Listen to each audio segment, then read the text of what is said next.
পূর্ণ স্বরাষ্ট্রমন্ত্রীকে আপনি এতভাবে গিয়ে ধরে কথা বলতে পারতেন? পারেন না। শোনেন ওই সময় আপনারও নিয়ন্ত্রিত ছিলেন, আপনারও কিন্তু এত কথা বলতে পারতেন না। এখন যে হার আমারে প্রশ্ন করতে পারেন ওইরকম কিন্তু প্রশ্ন করতে পারেন না। আজকে সাংবাদিক ভাই বোনেরা আসসালামু আলাইকুম। আজকে ছিল আমাদের চিটাগং ডিভিশনের বিভিন্ন পদের অফিসারদের সাথে একটা মত বিনিময় সভা। আপনারা জানেন আগামী 12ই ফেব্রুয়ারি আমাদের জাতীয় নির্বাচন। এই নির্বাচন সংক্রান্ত ব্যাপারে কিন্তু মত বিনিময় সভা। তা আপনারা আরেকটা জিনিস একটু খেয়াল রাখেন, যদি এই নির্বাচনের সাথে এটা সম্পর্ক না, যে আইন শৃঙ্খলা পরিস্থিতি আপনারা সবসময় বলেন যে কন্ট্রোল করেন। দেখেন আপনারা এখানে কয়জন সাংবাদিক, এই কয়জনের কথাটা বন্ধ করতেই কিন্তু অনেক সময় লেগে যায়। তো দেশের পুরো আইন শৃঙ্খলা 18 কোটি লোকের আইন শৃঙ্খলা রক্ষা করা কিন্তু একটা ডিফিকাল্ট কাজ। আপনার কথা বন্ধ করতে সময় লেগে যায়। এখানে আমি তাদের সাথে মত বিনিময় সভায় আমি যেটা দেখলাম, তাদের প্রিপারেশন বেশ ভালো, এবং তাদের যে প্রিপারেশন, এই প্রিপারেশন মতো কাজ আগিয়ে গেলে আমাদের নির্বাচনটা হবে খুবই সুষ্ঠু, উৎসবমুখর এবং একেবারে ফেয়ার। এখানে কোনো ধরনের কোনো অসুবিধা হবে না। আমি যেহেতু নির্বাচন কমিশনের এই ব্যাপারে এই জিনিসটা সম্বন্ধে আমার ওরকম নলেজ নেই, নির্বাচন কমিশনের যে এখানে আছে সে হয়তো এটার উত্তরটা দিবে। আর ইলেকশনকালীন সময়ে পরিস্থিতি যেন পুরাটা শান্ত থাকে, এই জন্য যত ধরনের ব্যবস্থা নেওয়ার আমরা নিচ্ছি। শোনেন ওই সময় আপনারও নিয়ন্ত্রিত ছিলেন, আপনারও কিন্তু এত কথা বলতে পারতেন না। এখন যে হার আমারে প্রশ্ন করতে পারেন ওইরকম কিন্তু প্রশ্ন করতে পারেন না। পূর্ণ স্বরাষ্ট্রমন্ত্রীকে আপনি এতভাবে গিয়ে ধরে কথা বলতে পারতেন? পারেন না।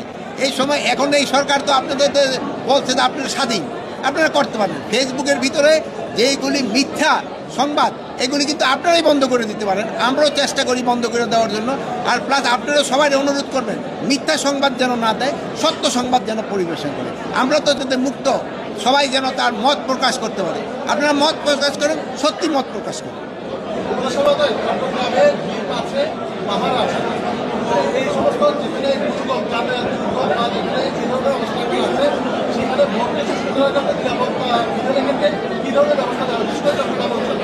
যেহেতু এই চট্টগ্রাম ডিভিশনটা একটা এলাকা যেখানে সমুদ্র আছে, পাহাড়ও আছে, সমতল ভূমি আছে, এই জন্য কিন্তু আমরা এখানে সব ধরনের ফোর্সেরই ব্যবস্থা করা হয়েছে।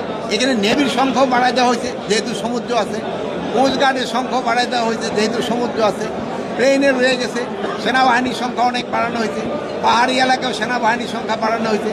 এয়ারফোর্সের এখানে কিন্তু আমরা স্ট্যান্ড বাই হেলিকপ্টারও রাখতেছি, যেহেতু তাদের এই জিনিসপত্রগুলি পৌঁছে দেওয়ার জন্য প্রতিটা ক্যান্ডি দুর্গম এলাকাগুলিতে এইটার ব্যবস্থা রাখা যায়। যেই জায়গার পরিস্থিতি ওইভাবে ব্যবস্থা করা হচ্ছে। আরেকটা জিনিস হচ্ছে আপনার এই যে নির্বাচনী বিধিনিষেধ যে ধরনের প্রচারণায় দিয়েছিল নির্বাচন কমিশন, অনেকাংশে এটা মানা হচ্ছে না।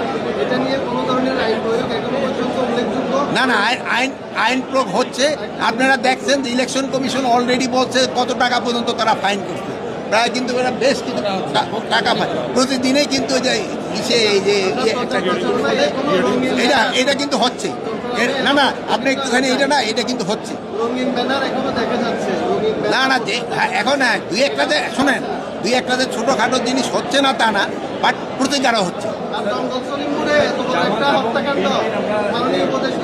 শোনেন, জঙ্গল সলিমপুরে যে হত্যাকাণ্ড হয়েছে তাদের কিন্তু অনেকেরই আইনের আওতায় নিয়ে আনা হয়েছে।